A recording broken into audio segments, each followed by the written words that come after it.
Salut à tous, bienvenue sur la chaîne du Vapologue. On se retrouve aujourd'hui après une petite attente. Il y a eu quelques changements, bon, très légers au niveau de l'image. Normalement au niveau du son ça devrait être beaucoup mieux étant donné qu'on a récupéré un petit truc voilà, qui fonctionne un peu mieux on va dire. Donc ça devrait être peut-être plus cool, j'espère vraiment quand même que ce sera plus sympa au niveau de l'audio, même si ça fait pas tout, c'est super important quand même de faire des choses de mieux en mieux, enfin, c'est ce vers quoi on tend on va dire. Bref, aujourd'hui de quoi va-t-on parler? On va parler d'un mode. D'un mode qu'il est celui-ci. C'est le Sense par Silex. C'est un mode méca avec une tête tactile, en gros. En très très gros, c'est ça. On va aller directement sur le site pour se renseigner, voir ce qu'ils indiquent et ce qui pourrait être intéressant peut-être d'indiquer en plus. En gros, c'est ce que j'aimerais bien faire maintenant à terme, c'est aussi aider tant ceux qui veulent acheter que ceux qui veulent vendre, parce que si vous présentez pas bien un produit, il se vendra pas, c'est logique. Et peut-être le client, il va pas s'y retrouver, ou il va peut-être louper quelque chose qui pourrait l'intéresser, tout ça parce que ça a été mal expliqué. Bref, on lit la description. Innovation dans le monde de la vape. Le mode tactile, Silex Sense s'adresse aux vapoteurs experts et exigeants. Très confortable à utiliser, il s'active au simple toucher, fonction verrouillage-déverrouillage en 5 touches tactiles. Il est conçu dans un acier métallisé de grande qualité, compatible avec des résistances comprises entre 0,6 et 3 ohms, entre parenthèses pas de vis 510. Il est proposé en option avec 2 cliromiseurs de référence dans le monde des vapoteurs, Nautilus ou Aerotank Mega. Un accu 3100 est également en option, le chargeur est vendu séparément. Bref. Là, c'est une description assez concise. On n'en sait pas plus, en fait. Détails et caractéristiques, je vais les découvrir. Je vais déjà vous parler du prix. Actuellement, là, il est en promo. À nu, il est à 63€. Donc, sans accu, sans cliro en plus, sans rien. 63,92€, contrairement à 79,90, prix standard. Alors, je sais pas si c'est en fonction des soldes ou autre, mais en tout cas, c'est comme ça qu'il est pour l'instant. Donc, les caractéristiques, ouais. On a les infos à peu près intéressantes, d'autres complètement pas utiles. Longueur 110 mm, 110 mm, 11 cm, ouais ça se tient. Diamètre de 22, poids 200 grammes, activation tactile. Puissance de l'accu 3100 quand on achète un accu, à savoir que c'est des purple qui vous donnent avec, donc ça c'est plutôt pas mal, c'est bien pensé dans l'idée où tu vas descendre dans les ohms, d'avoir un truc comme ça. Autonomie jusqu'à 18 heures, ça c'est complètement débile, on est tous d'accord là-dessus. Pour ceux qui ne comprennent pas, une autonomie, ça peut pas se définir naturellement, c'est peut-être parce qu'il y a un accu de 3100, mais en fonction de l'atto que je vais mettre au-dessus et de ma résistance, je vais pouvoir complètement défoncer le truc ou pas du tout. On va le regarder un petit peu de près. J'ai pas pu réinstaller pour l'instant la partie gros plan, donc je vais me débrouiller comme ça pour l'instant. Il y aura un autre système pour avoir des gros plans de qualité aussi, donc en attendant on fait avec ce qu'on a. Et on fait la mise au point. Me dites pas qu'il va pas le faire. Je l'ai testé il y a 2 minutes. Ah voilà.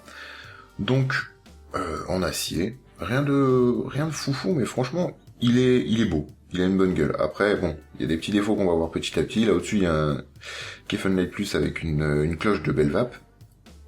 Si vous vous demandez, il y a franchement, le truc est bien travaillé. En soi, c'est pas bête. Donc le système d'activation, voilà. On appuie tout simplement et ça se déclenche. C'est plutôt pas mal.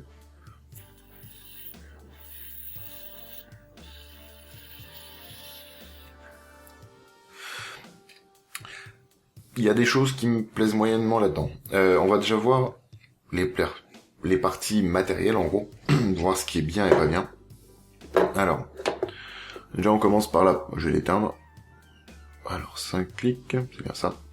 On va regarder la partie du dessus.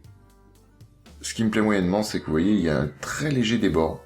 Et on peut pas monter flush. Alors certes, ça fera toujours un passage d'air impeccable si vous utilisez, admettons, un carto-tank. Mais au-delà de ça, moi ça m'emmerde, clairement. Parce que le finish ne sera pas au top sur un Cliro standard ou sur un atto reconstructible. On pourra pas le mettre à plat, ça c'est dommage. La partie sensitive, c'est juste un délire. Ils sont basés là-dessus pour la présentation, mais c'est juste un délire plus qu'autre chose. On a un système en fait, en dévissant. Voilà, on a une tête complète. Je peux pas redévisser ici. On a simplement la tête ici. La tête qui focus, merci monsieur dame. Non, tu veux pas? C'est très pénible ce système de focus. Voilà, on a simplement la tête qui va être vissée et qui va faire contact ici. Et en gros, tout ce système n'est pas démontable et on va pouvoir juste consulter, c'est-à-dire rien en fait. Est-ce que le plot est sur ressort ou autre? Le pin positif n'est pas du tout sur ressort et n'est pas réglable. Ça, c'est un autre point négatif. On va pas pouvoir installer simplement, si on a un atto qui permet pas d'être réglable en hauteur au niveau de la connexion, si vous faites pas connexion, c'est foutu, quoi. Ça, c'est très dommage. Ensuite, on va parler rapidement du tube. Donc, on a un tube en acier relativement épais, je trouve, bien usiné, aucun souci en termes de filetage et tout est très propre. Le finish est vraiment de bonne qualité. On a vraiment une sensation de solidité, c'est quelque chose qui tient la route. Ensuite, la partie bottom cap. Donc ici on a le logo, je présume de chez Silex, si je dis pas de bêtises. Si le focus se fait bien. En gros, on a un système en fait qui est vis sur ressort. On va pouvoir faire contact automatiquement avec la queue rien qu'à la pression et en vissant. Et ensuite ici, en tournant légèrement, ça va plus ou moins ajuster et donner ou restreindre l'élasticité du ressort tout simplement. Ce qui fait qu'on pourra monter vraiment presque tous les accus possibles. Un accu un peu court sans téton, en vissant légèrement ça passera. Un accu un peu long avec des tétons, un 3400 mAh, ça passera aussi. Ça c'est une très bonne chose, en soi c'est vraiment très bien. Alors, quelles sont les qualités de ce produit? Concrètement, il y en a quelques-unes. Et encore, ça sera vraiment à la tête du client. C'est bête à dire, mais c'est ça. Il a une bonne gueule. Sincèrement, il a une bonne gueule. Le système le switch tactile comme ça, bon, c'est bien, mais ça peut vraiment être chiant par moment. Si vous le prenez, vous le posez sur la table, vous le prenez, oh merde, ça va se déclencher. Vous faites pas attention, enfin, moi je traîne souvent, je l'ai comme ça, et après, je fais ma vie, et des fois je prends une taf, quoi. Et des fois, sans faire gaffe, si je le tiens mal, voilà, ça se déclenche. C'est pas encore, c'est bien dans l'idée. Je pense pas que ce soit optimal dans la vape, le système tactile de cette façon. C'est simple, hein. Moi sur l'IPv2 par exemple, je l'utilise, celui-là je l'ai désactivé, je l'utilise pas parce que pour moi j'ai besoin de la sensation du clic pour vraiment déclencher, savoir quand je déclenche. Est-ce qu'il est bien, est-ce qu'il répond bien à chaque fois? Ouais. Y a pas de souci là-dessus, on teste avec tous les doigts. Je vais pas tester avec toutes les parties de mon corps, mais je pense que ça fonctionne très très bien. Le système d'extinction et d'allumage. Une fois, si on appuie comme ça, si on le traîne dans la poche, est-ce que ça craint? Voilà, non, ça craint rien. Ça craint rien du tout. Par contre, on le rappuie, et hop, là il se rallume. Un autre défaut. Bon, je vais parler d'un défaut qui est le défaut majeur de ce produit, et j'en suis désolé. La conductivité via cette tête, c'est dégueulasse. Franchement, c'est pas bien du tout. Je suis désolé là-dessus de le dire aussi crûment, mais la conductivité est très mauvaise. On a une grosse perte et c'est très simple. Je pense que je vais même vous faire la démo avec un cassant à côté. Je vais prendre juste une taf.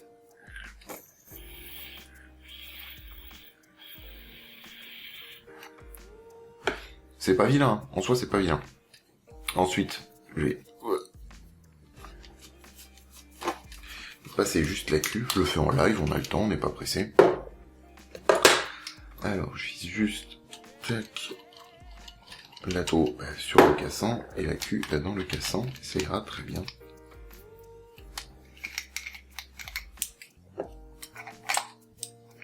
Ouais. Et on va tout de suite pouvoir constater la différence. Déjà, en termes de réponse, alors rien qu'à l'oreille, on peut entendre la différence.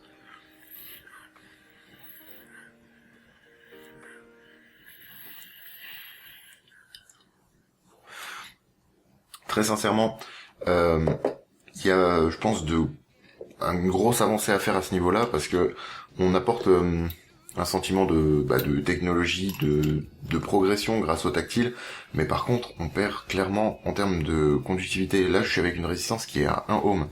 Une personne qui va utiliser un Cliro avec une tête 1.8, mais il aura 0 patate et il va être, je pense, très déçu de sa vape, ce qui est très dommage. Alors, est-ce qu'après, dans leur système, dans leur tête, il y a une régulation qui fait que c'est pas vraiment un méca, mais que voilà, on peut à peu près pallier la chose? Je sais pas. Une chose est sûre, c'est quand je teste avec, admettons, le cassant plus un voltmètre, je vais sortir un accu pleine charge à 4, on va dire 4 volts, parce que le cassant c'est pas non plus une bête de conductivité. Si je mets le même accu je mets le voltmètre à même puissance, je vais sortir à 3,6, 3,7, grand maximum. C'est vraiment énorme comme chute, le volt drop dessus est vraiment impressionnant, et c'est très dommage parce que ça cache toute l'utilité du produit. C'est un petit peu dommage. Vous prenez pas une voiture de course qui a toute la tête d'une voiture de sport et qui, une fois au-delà de 40, commence à brouter, ce serait un peu dommage. On est à peu près dans ce délire-là avec ça, malheureusement. À qui ça pourra convenir? Aux personnes qui s'en fichent littéralement d'avoir une vape très posée, vraiment très posée, c'est super doux. Vous pourrez l'utiliser avec, admettons, un aérotank et des résistances à 1 ohm, ça ira très très bien. Ce sera super léger, super doux, mais vous aurez vraiment zéro patate, et je pense pas que ça vienne que de ce produit-là. J'ai fait le maximum pour essayer de le booster un petit peu, passer avec de la pâte de cuivre sur les trucs, sur les filetages, sur les têtes, les connexions, pour vraiment envoyer le maximum. Ça n'y changera rien. C'est le seul truc dommage avec ce produit. Quoi qu'il arrive, je vous invite à regarder sur leur site si jamais ce produit vous intéresse, parce que malgré tout, il a une bonne tête et il pourra plaire, j'en suis sûr, à plein de gens. En attendant, je vous dis à bientôt. Vous aurez, comme d'habitude, vous avez toutes les infos autour, on va pas s'embêter. À bientôt pour une nouvelle vidéo. Restez loin de la cigarette et vapez bien. Salut.